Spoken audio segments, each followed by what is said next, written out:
Okey guys, Assalamualaikum. Okey, hari ni ada kesempatan sikit. Saya nak buat tanah capuran. Tanah capuran. Biasanya saya guna tanah tebing kan. Okey, hari ni saya nak guna tanah capuran. Okey. Okey geng. Jadi di depan saya awak lah ni, di depan saya lah. Okey, kita ada apa yang kata ni, bahan-bahan untuk kita buat tanah capuran. Okey, yang pertama sekali bakar. Ni, sekali bakar padi yang telah dibakar. Lepas tu, kita pula ada kokopit. Kokopit ni, sabuk yang telah dimeseng. Dan inilah hasil dia. Lepas tu, yang ketiga pula, kita ada tahi kambing yang telah diperai. Yang telah diperai berbulan-bulan, 2 bulan, 3 bulan, 4 bulan, ikutlah. Janji yang telah diperai lah. Kalau tak perai lagi, bang haci banyak lah. Kalau hang ni memang tak bang lah. Ni. Memang tak bang tanah dah. Hak ni, hak biasa ni. Sungguh ni orang ni. Hak ni hak biasa. Okey.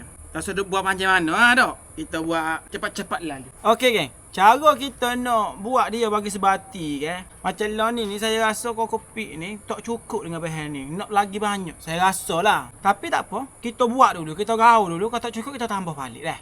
Beres. Gaul dia mudah geng. Kita gaul belakang. Kita gaul belakang. Tak perlu campur air ke apa lagi ni. Kita buat gini dulu. Kita gaul dulu. Kau kain wangi. Duk pucuk kau. Duk. Dah adik apa kabel merah? Kabel merah. Burung merah, anak merah. Bubu merah. Alah-alah abang nak baca dah hai. Apa baru? Betul. Abang dah ubik. Apa kabel merah? Tak apa. Cepat strawberry. Strawberry. Macam mana ni? Tu kira wow. Pakemung. Itu apa bah ni? Ada keli, ada air abang. Tak boleh. Okey ke. Setelah kita gaul-gaul sudah tak ni ke. Oh lengah juga deh. Jadi inilah hasil dia ke. Inilah hasil dia. Kalau boleh letaklah sikit, banyak sikit pun tak apa, tak ada masalah.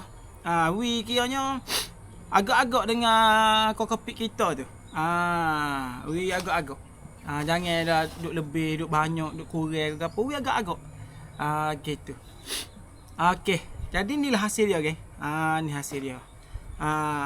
Tanah yang dibuat ni, jenis-jenis dia, bahan-bahan dia, kokopit, sekali bakar dengan tahi kambing. Tu je, geng.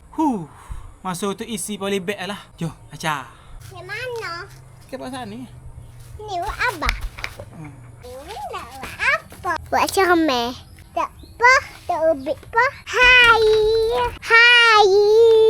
Tapi amun di mana? Abah tu sana, abah. Ya. Dah. Dah. Himbe.